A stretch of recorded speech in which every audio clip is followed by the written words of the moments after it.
And which is one of the reasons why I say Kendrick Lamar is the worst thing that ever happened to hip hop in the last, 24 years, right? I feel like the last worst thing to ever happen to hip hop is probably who? Bro, I'll be real. Like, I can't tell you a worst thing that ever happened to hip hop, right? So here's why it's very un-American, okay? Mm-hmm. Now, the American model for success is we were always told what? Listen, those cool kids in school, those bullies, those jocks, bruh, they have their fun in high school, and then after high school, the nerds, the kids who try hard, the kids who are bullied, the non-cool kids, they take over and they become successful, right? Well, Kendrick Lamar winning this, sort of destroys that entire model, because what that proves is that big bad gang member in high school, right, who was disruptive, who was, a bully, who was out here gangbanging and causing violence and on the wrong path, it shows that, oh no, them niggas don't lose, right? No, listen, right? Listen, yo, you can be that big bad gang member kid, right, who does bad, who's a part of the cool kids table, who makes fun of the nerds and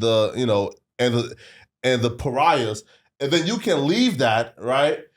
Go into this whole new field of hip hop, right? And then you can still operate and set up that same model, because we were always told that model doesn't win in the real world, which is sitting at the cool kids table, hating, berating, and bullying the pariahs and the others, right? We were always told that model does not work in the real world. This Kendrick shit shows it does work, and here's what I mean. So Kendrick Lamar was the big bad bully, gang member, gangster kid who was on the wrong path in high school, left high school and became a multi-millionaire, came into this industry and decided, I'm gonna bring those same tactics into hip hop, and here's how he did it. And Drake, the pariah, the nerd, the other, he embraced the big bad bully, gave him a platform, right? When he was a nobody. Here. Bro, in 2011, Drake sold about 500,000 copies first week, and Kendrick Lamar was a nobody, right? I think, right, I'm talking about an absolute nobody, sold probably 12,000 copies first week. Drake put him on, showed him love. The big bad gang member, the bully COON, said, yo, for no reason other than I think I can bully this guy, I'm gonna start fucking with him. It started off with the control verse, right? Dissing niggas for no reason, chasing clout, trying to be a bully, picking on niggas. It goes from the control verse to picking on niggas to your homie, the nerd, the pariah can say, hey, that hurt my feelings, nigga. That's not cool. I don't like that, bruh. For me, right? You were my friend. It felt like you are bullying and picking on me. What did the bully COON did? He left. He leaves that, goes to the BET Cypher, diss the nigga album, fuck him, tease him some more, bully him some more. And Drake's like, damn, bro, that's fucked up, bro. Why are you picking on me, right? This is not supposed to happen after high school, right? The bully don't get rewarded for picking on people after high school. That shit is supposed to be stopped at high school, because again, the nerds, the pariahs, we are supposed to be winning after high school. And then Kendrick Lamar proceeded to pick on a nigga for a decade afterwards, right? Picked on him, dissed him some more, fucked with him, bullied him.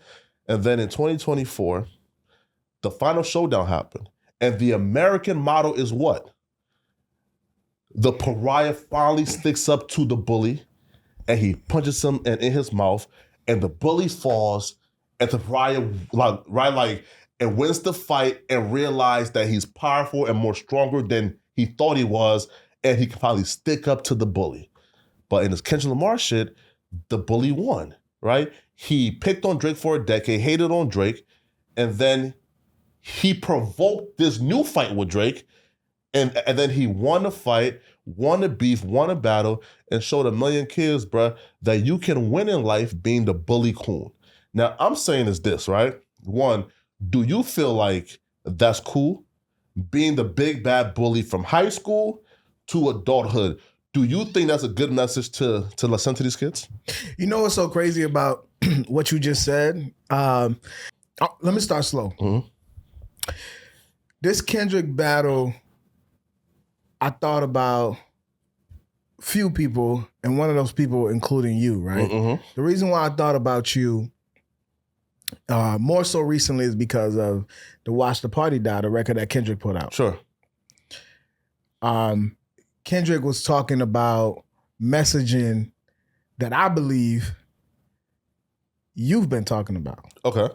So to hear you say that, I know you're wrong because he's literally telling you how crazy this hip hop is, how these people abuse their power in hip hop, how they're spreading wrong messages in hip hop, which you have consistently been saying. So how could this nigga be? How could his win be? How can you weaponize his win as a bad thing in hip hop? Like, how can you say Kendrick Lamar is the worst thing that happened to hip hop when literally his messaging has been everything that you've been saying about hip hop? Look at his last album that he put out. Meet the Morales. Mr. Morale and Big Steppers. Yeah. Literally, of course, the messaging about going to therapy, about he talking about adultery and reforming, and him talking about like just the positivity in the message of his album, and then transitioning from that to this battle, like literally like the family feud, like he's literally telling this man Drake, right? Kendrick is literally telling this man like, yo, you need to work on being a better man. Like, isn't that what we want in society? Being our hip hop figures being better men, so these kids that are looking up to them can be like, yo, you're a better, I want to be like him because he's a better man. Like, I like the evolution of Jay-Z because Jay-Z, Sean Carter is a better man now, right? The hip hop's greatest, but hip hop greatest hater. Wait though, yo, this guy is crazy. So speak on that though. How can this person be representing everything that you've been saying bad about hip hop? Be what's wrong with hip hop? Here. So before we even get to like Watch the Party Die, right? So you're telling me that you want to give Kendrick Lamar props. Let's just address him telling Drake to be a better man, be better, right? So Kendrick Lamar caused Drake trauma, right? He's at the center and the beginning of Drake's trauma, bully him, tormented him, caused Drake mental health issues, and then told Drake, hey, bro, fix that trauma and mental health issues. Nigga, you started it and caused it, nigga. You were at the center of this man's trauma. You picked on this man for a decade plus, right? And because hip-hop has a problem with the cool kids table, because hip-hop has a problem with elitism, that's why. Right? I don't think Kendrick caused Drake problem. I think Kendrick just stated the obvious, which everyone has been thinking about, which is the fact that a Canadian that can come from Canada and go in Atlanta and take from Atlanta, go to Memphis and take from Memphis. We saw what Sauce Walker said, regardless if it's true or not. I'm just saying. I'm just painting it on the surface of what it looks like, right? Go to Houston, take from Houston, and the Kendrick is just saying is, why are you take, but not helping or trying to immerse yourself in the culture and understand and learn and love the culture that you're taking from? I think that's all he's saying. That's what I got from everything he put out. No, but okay. So like, here's how. Also, right, bro. Yo, like, and here's how he caused Drake trauma. Okay. So this nigga told, I think this was like 2014. The entire industry was telling Drake, because Kendrick Lamar started this rumor, bro, I have a diss track on you that's gonna end your career. And he dangled that diss track over Drake's head for a decade plus, right? Let him know, hey nigga, I'm gonna end your career. That, bro, that's how psychotic, evil, and manipulative this nigga Kendrick is, bro. Ending Drake was not enough. He wanted Drake to suffer. So for a decade now, he hung that over Drake's head, right? Which is why like everybody, including like academics, Joe Budden, like they all like brought back the thought of, oh shit, Kendrick Lamar has been holding this diss track for a decade, right? And like, which is why like Drake was like, drop, because Drake at this point was just over it, right? He just wanted the torment to stop. Now, past that though, let's like speak on Kendrick Lamar's messaging, okay?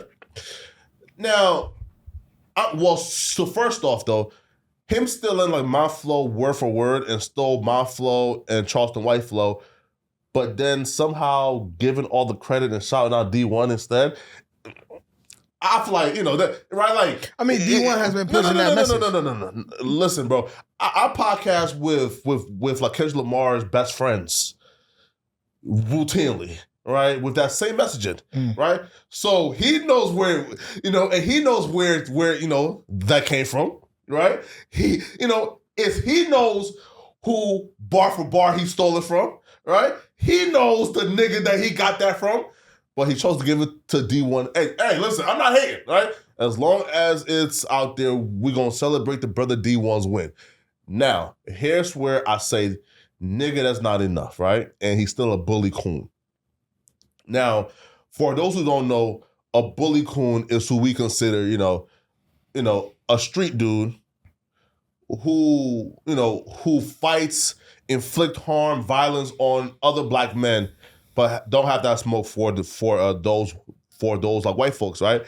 Now, here's why Kendrick Lamar's actions doesn't match up with whatever he's saying and on that song. Okay, myself, D1, Charleston White, and others, we've been preaching for the latter part of like 2 to 3 years now of, the street shit is whack. The street shit has no place in hip hop. This shit needs to go, right? And right around before the Kendrick Lamar and Drake beef, we were winning the culture war.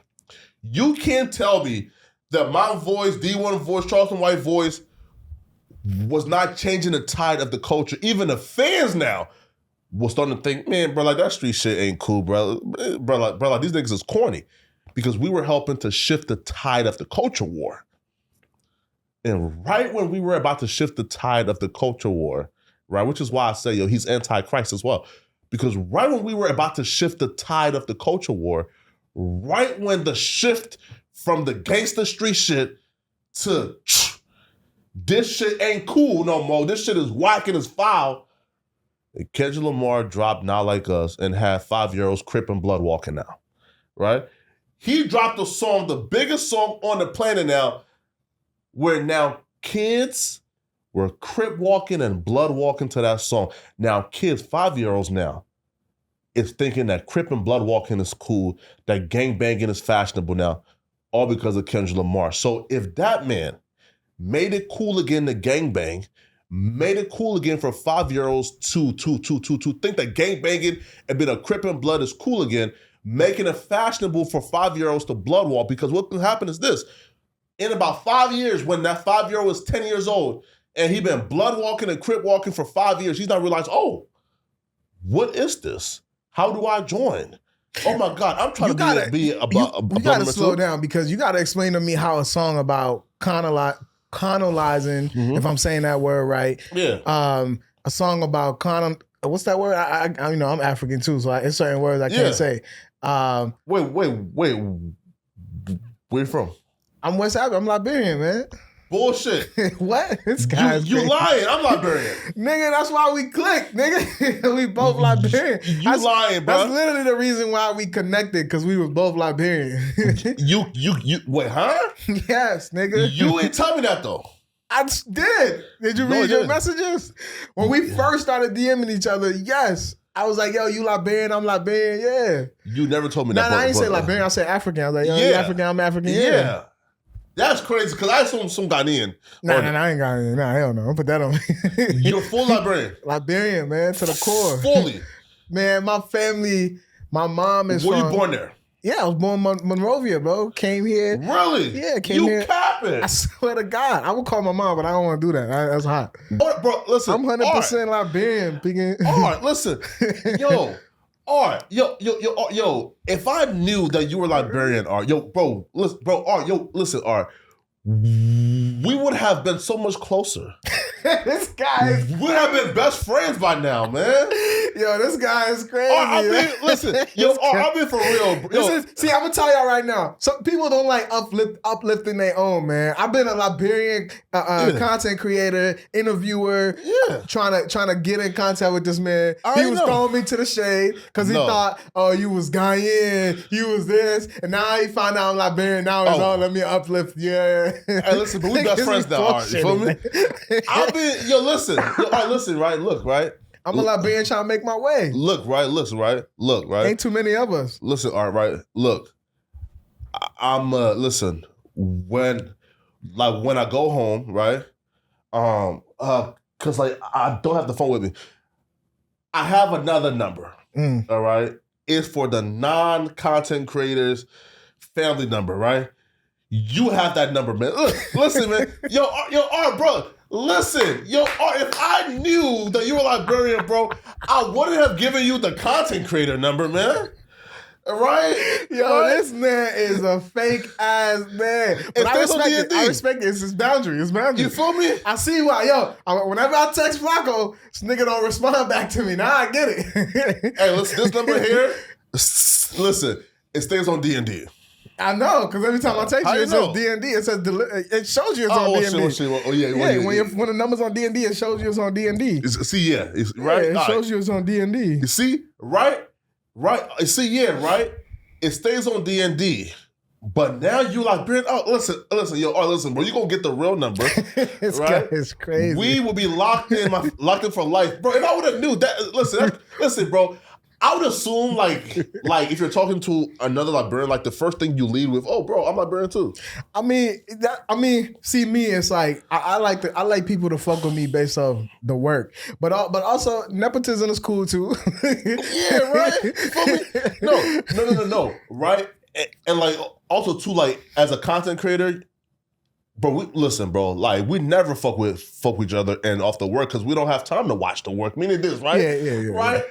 Listen, bro, like, okay, bro, like, you have to watch, like, the Brand Idiots, the Breakfast Club, like, right, like, you probably don't even, and have time to watch a 9-hour academic stream. I mean, I watch AlexxMedia. I probably don't watch the 9-hour, but I watch the hour-long AlexxMedia. I watch, even though I work at the Breakfast Club, I still watch the interviews. I still watch the news clips, even though I'm there helping produce it. I still watch it. Yeah. I still watch Joe. I watch your shit. I watch everything. You know why? Because when you're in this space, existing in this space, like, you gotta know what's going on. Like, you don't want to be outdated. So I watch everything. I jot everything down on my phone, crazy, on my notebook. I'm into it, man. Listen, bro. If I would have knew that Charlamagne the God gave my Liberian brother an opportunity, man. now this nigga like Charlamagne the God. I'll be real, bro. If I knew he gave my Liberian brother an opportunity, bro, I would have. Listen, bro. This guy is crazy. I would be more mindful and considerate, right, with how I give my opinion. So you admit you are biased on getting Charlamagne? No, right?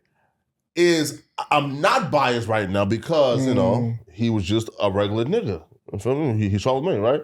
Right, so, I give my regular opinion on regular people. Mm-hmm. But if I would have known that he was one of those brothers, man, who gave a Liberian dude an opportunity, man, when he didn't have to, and he looked out for a Liberian, now I would be biased. This guy's crazy. Right? And now I would, feel me? Listen, now look, right? Look. I would have given Charlamagne the God the same consideration that I give Adam, right? Or Ak. I think you want to know what's crazy, and we don't even got to recircle back to these to these guys, but I think you're softer on Ak and Adam way more than you are on Charla and Joe. Duh. So you admit that you are biased? No, listen, Russ. So look. I'm biased towards Adam and Ak, meaning like when I give my opinions on them, it's softer, right? But with Joe and Charlamagne, I'm not biased, meaning it's just my honest opinion, raw and unfiltered. With Ak and Adam, listen, bro, I just love those niggas too much. Meaning, right, bro, like, for example, bro, like, you love Charlamagne to the point where, bro, like, bro, even if he is kind of wrong a little bit, right? Bro, like, you won't give no, like, honest, raw, brutal opinion. No, because, bro, you just love him too much to even, like, right? Like, right? I mean,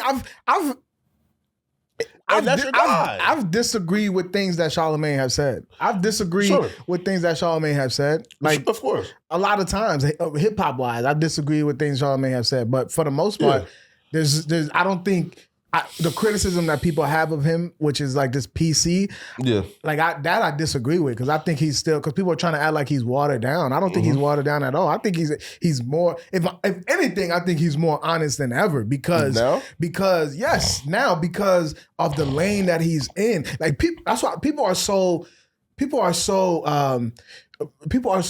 their brain are so this small to even think about the magnitude of what Charlamagne is doing. Like, going at rappers is cool, man. When you start taking shots at politicians, now you're playing a different ball game. And that's it's like, yeah, niggas is like, oh, these niggas, he don't take shots at rappers.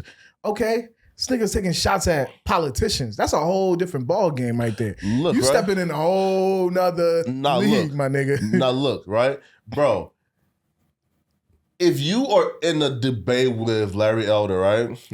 And then, like, we see you glance to your laptop screen, and you verbatim starts reading, well, Trump started this insurrection, and Trump is trying to take over, and you are reading like line for line.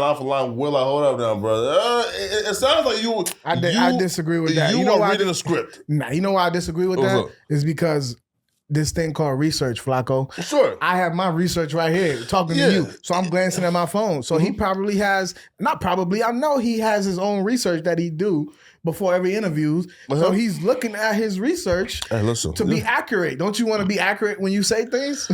Now, listen, him having an opinion, a general opinion is cool, right? If he had like the research, like with the stats there, cool. But if you are literally like reading like a bar, like, hey, right, for example, right? I gotta see that clip. I don't know what you're talking about. I gotta see that. Right, but hey, listen though, from this day forward, bro. See now, bro, you have to tell Charlamagne. This guy is that I love him. Wait, okay. Like, have he ever told you that he don't like me? No, I don't know. I've never had a conversation with Charlamagne about you. I don't know. Right. I don't know. Right. Cause the only thing that I've ever heard was I think he sent one of my videos to somebody. No, I don't know. Right. I've never heard but like that. they never told me that it was like bad though, and they just said that he sent my video with like laughing emojis. Mm-hmm. Which like could mean, yo, this shit is hilarious, this is funny. Let's talk about your video though, because I do want to transition to that. Let's talk about. No. Wait, here. All right, go ahead. Here, no, though. Mm-hmm. But yeah, why do you feel like it's okay for Kendrick Lamar to teach the 5-year-olds? Oh yeah. To Crip and Blood walk, and undoubtedly, without a fact, Kendrick Lamar would be the greatest. Is and would prove to be the greatest recruiter to gangbanging, meaning Kendrick Lamar would probably lead about 20 million children into gangbanging over the next 5 years, right? Based off that one song, right? And here's how a song about colonizing and calling niggas pedophiles with no truth, here's how that song correlates to gangbanging. When Kendrick Lamar himself dropped a dance tutorial to that song and is females and men blood walking, which can also very similar to Crip walking. When that's the dance tutorial to the song, well, then you are now implementing that into gang culture. When you do a show for Amazon and 100 million people is watching, and you personally is blood walking on stage doing whatever shit, right? And having 100 Bloods and Crips on stage as well, doing that little like gangbanging shit too, right? Well, then you are now providing an imagery. You are now making it fashionable for them kids. I think you missed the purpose. I think then you personally missed the point of the show, because the bigger picture of the show was to highlight unity, which he did. right? You're from LA. You can speak to you. You Hell live nah. in LA. You From live in LA, LA. hell yeah, I You live in live in LA. that You can speak to that. You What? can speak to the unity that Kendrick brought with bringing those people from different. You don't do that. That kind of stuff unity? don't happen. That kind of stuff don't happen, bro. Huh? Wait. I mean, you and I are smart enough to know What unity that though? those colors don't exist like that It does. in LA. Oh, he tricked you. Oh, Flakko, what are we talking I not about, understand man? it now. Oh shit. Yo, this nigga good, man. Yo, Kendrick is good. It's not good. It's the facts. Oh my God. It's the facts. Listen. Look, right? Look.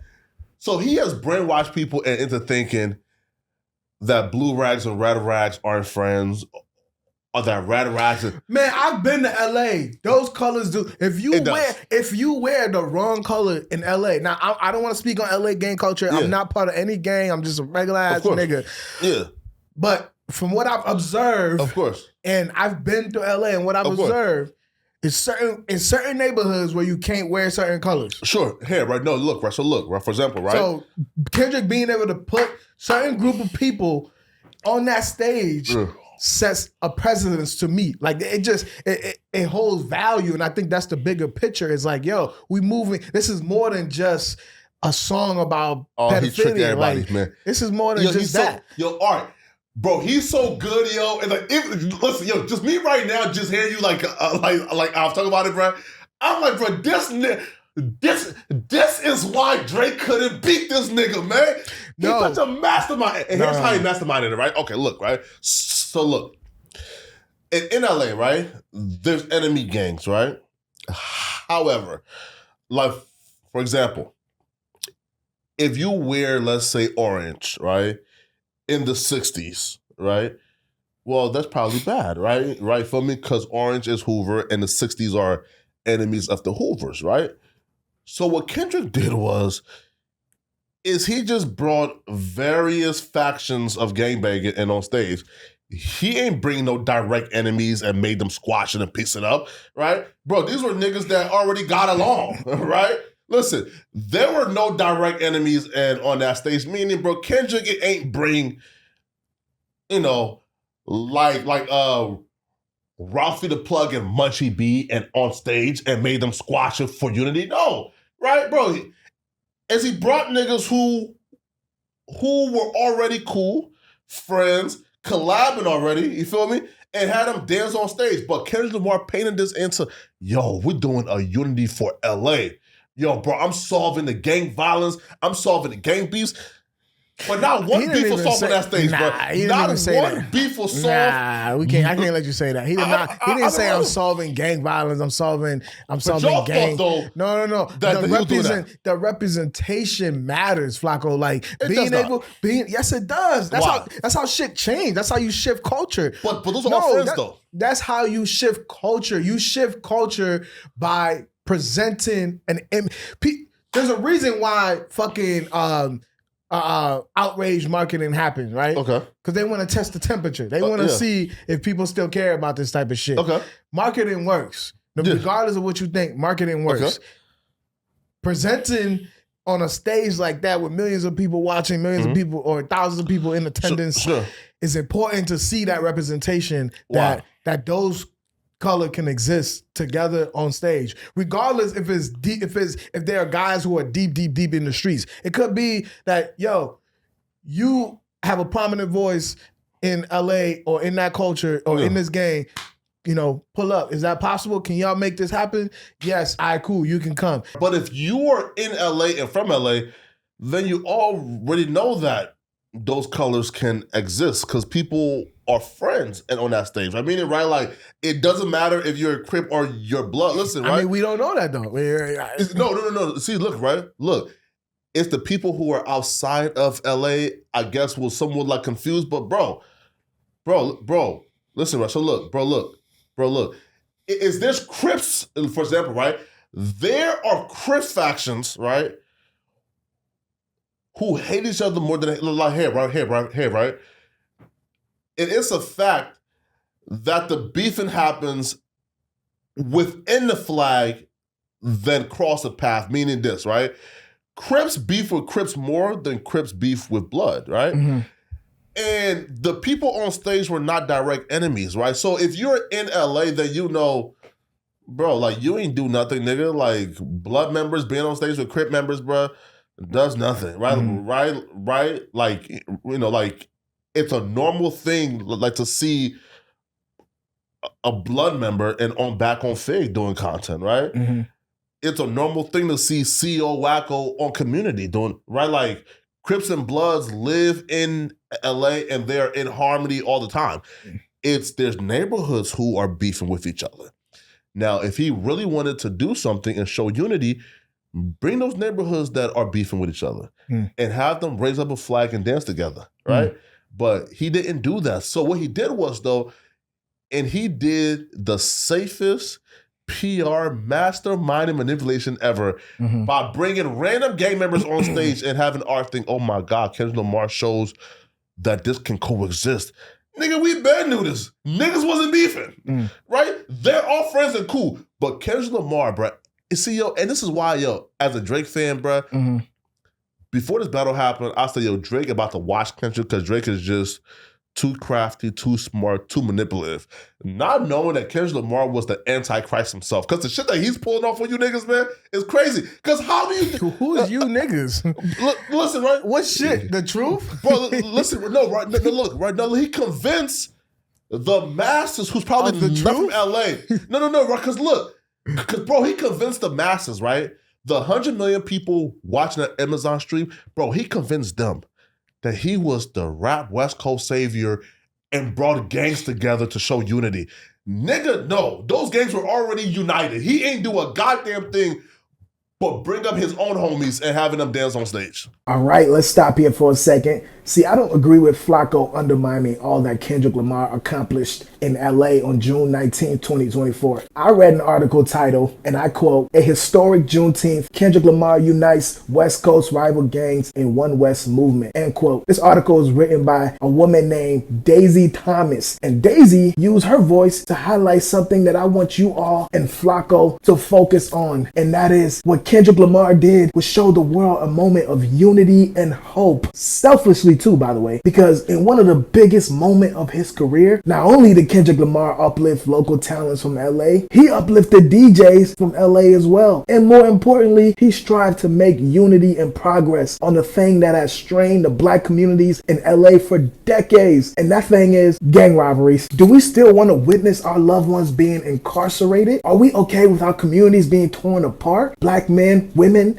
young, old, losing their lives? That image of unity from rival gangs that Kendrick showed us on that stage is that the future is worth fighting for. Let me tell you this, liberation is an ongoing process, but I have zero time to debate those who stand in the way of our heroes like Kendrick Lamar making an effort. And that is why, Flakko, you are completely wrong. Let's get back to the show.